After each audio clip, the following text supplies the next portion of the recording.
Hey guys, and welcome back to another tutorial episode. Silent Knight here, and today I'll be showing you a little bit more advanced ME stuff, as I have become a master of disguise. I mean, a master, an iron bomb. Okay, all of a sudden my interest got perked. That is for another time though. Oh well. Damn, that looks fun. Okay, so, bombs. Ooh, God, now I'm excited. They have shrapnel. Ooh, high explosive. Oh yeah! Okay, so, sorry. Alright, so focusing on ME. Okay, I want to turn off F7 for you guys, because that's probably obnoxious. You guys remember last time we set up the controller? We made the stuff, we threw some stuff in the stuff, and then we had some stuff. So that was a good time, we had some stuff. Let's go ahead and we're going to go grab my the other assembly equipment that I need. Alright, so we need the heat vent. Okay, what I'm going to show you is how to set up the auto crafting box, or the MAC, or the modular assembler chamber. I believe it's what it's called. Alright, so for this, you're going to need some ME heat vents and some ME assembler containment walls. That is an obsessively long name. To start off to make your frame. Now, you need to build this in a manner of which is it has to be built in a certain way. So first of all, you need to have these two items. These two items make up all the basically how you have to build the opening casing. This casing needs to be a big cuboid of any size. It can be any size, like a 4x4x4, 5x5x5, 4x4x20. It doesn't matter, as long as it's a cuboid shape and it follows the requirements of actually making the tank.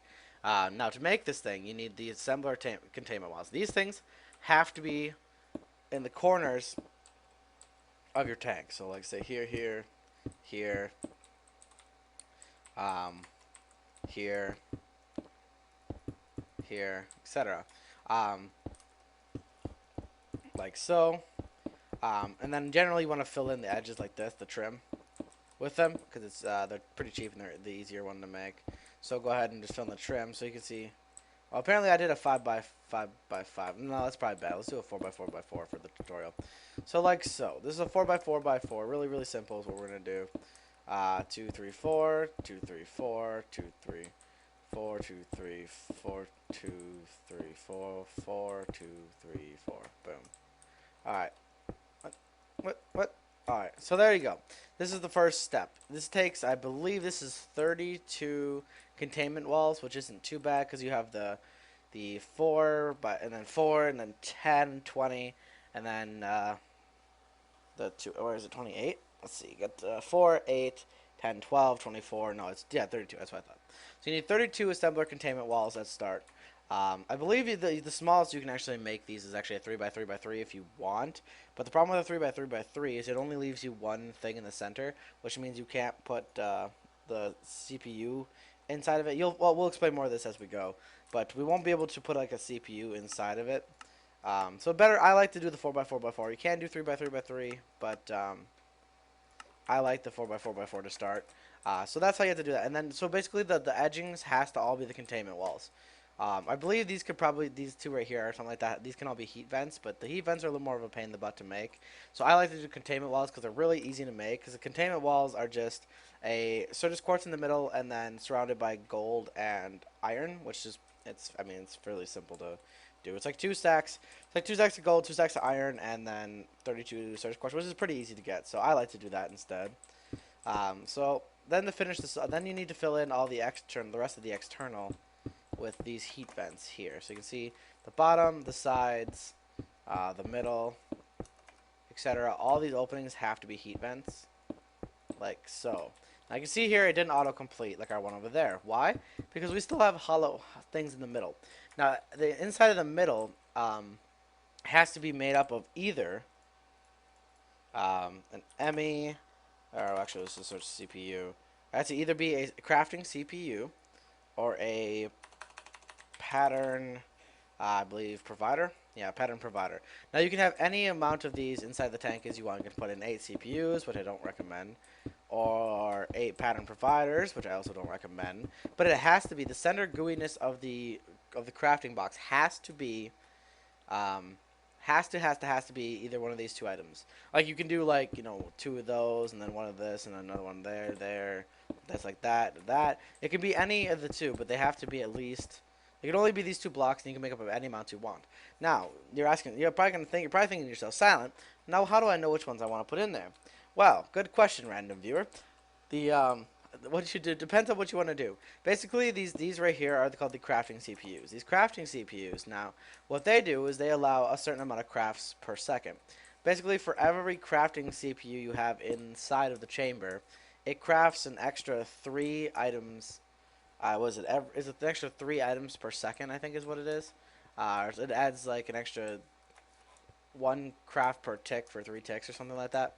So for every crafting CPU in here, you get more crafts per second. You're probably thinking, well, Silent, why do you actually need more? Well, when you start auto crafting at high speeds, you need to be able to craft, like, say, 50, 60 things per tick because it comes in at rapid rates, and you need to be able to handle it and output it and control it as you see fit. So that's pretty much how that works. Um, Now, let's go ahead and break the wall because that's a smart idea.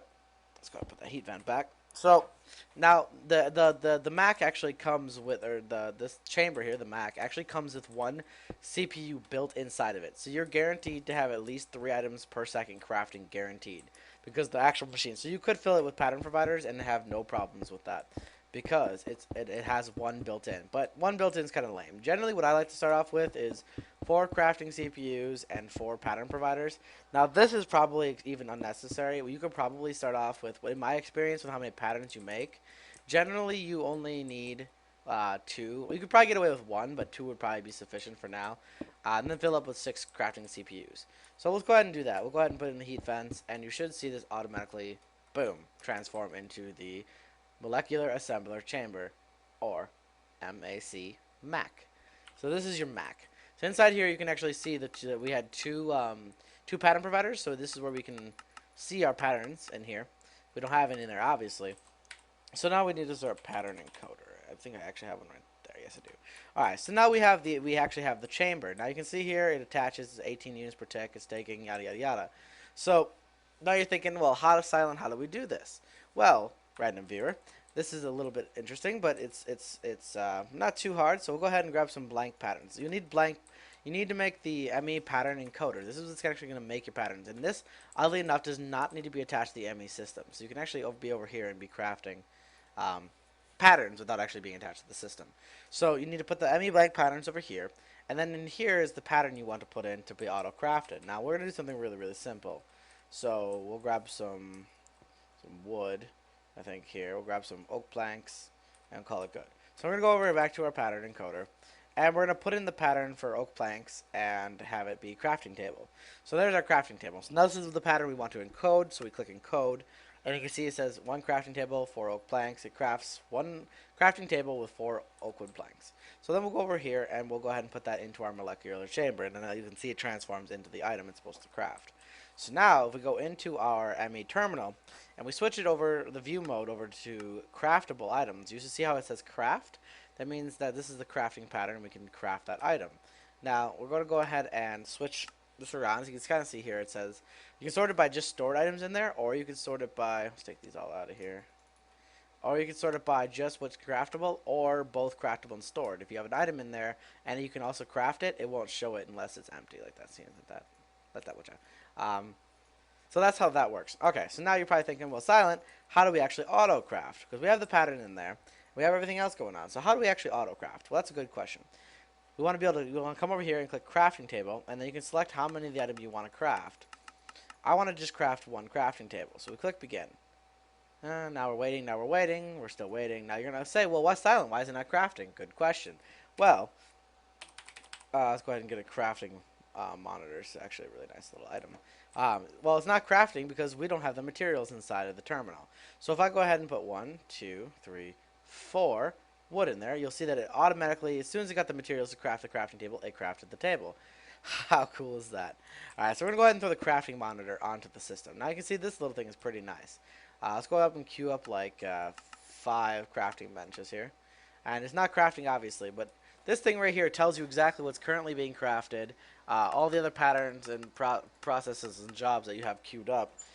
It tells you what's currently being crafted and what are the missing materials, if they're missing materials. Well, obviously we don't have oak planks in there, so we're clearly missing oak planks, so it's telling us if we're missing oak planks, because it's trying to get the first oak plank to craft the table. Now if we were to go ahead and throw in, actually let's go ahead and Now it's going to craft 15 crafting tables. Now if I were to go ahead and drop oak planks into here, if we switch over here, you can see it's crafting. Or maybe it's not. Sometimes the jobs glitch out. If you put the things in there and you double craft the job, it kind of glitches out. Let's go ahead and cancel this job. We'll go ahead and click craft and click like 20, begin. So now you can see it's crafting. See, crafting, crafting, crafting. You can see it's going down.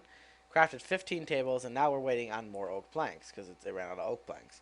So that's pretty much how you craft. How you auto craft is basically you go over here, make the pattern as it's supposed to be made, and how it's supposed to be crafted.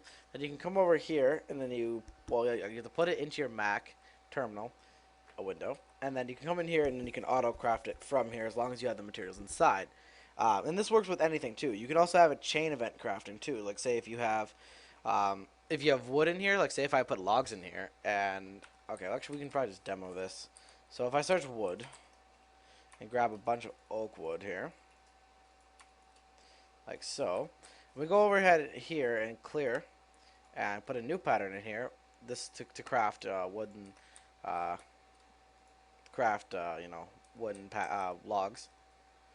We go ahead and see. Obviously, it's still trying to craft oak wood, or it's trying to craft, still trying to craft the crafting benches, but now it's trying to get oak planks. But now it realizes that its system now has a pattern to craft oak planks. So now and since there's no oak planks in there, it's trying to craft oak planks using oak wood. So if we were to go into our terminal and go ahead and throw in some oak wood here, you can see that it converts the oak wood into wood and then makes the crafting table. Pretty cool, guys. Pretty cool. So if I were to say craft me 30 more of these, if we go ahead and go over to the terminal, you can see how it's crafting the wood from the wood, crafting the planks from the wood, crafting the planks from the wood, crafting the planks from the wood, and the wood is being burned up and used to create the crafting benches. See how it's doing. Craft, craft, craft, craft, craft, craft. And this can be a chain event of just about everything. I mean, generally on my worlds, I have it to where it auto crafts 64K storage drives for my ME system. So it can pretty much craft and do everything. So, but that's it. That's a really long tutorial, so we're running out of time here. I just wanted to show you how to set up the chamber, how to set up the auto crafting, and then the next episode, guys, I'm going to show you some more advanced tactics for auto crafting, like emitters, and how to use these tactics to create and keep certain amount of items in stock, as well as auto crafting and auto smelting, and using ME interfaces to help auto craft, as well as automatic ore smelting and transporting, busing and exports and import busing, fuzzy versus precision, etc., etc., etc. So tune in for the next tutorial video on the ME system. I hope you guys learned a lot on this, because I know this was fun for me to learn. But now that I know how to do it, it is amazing.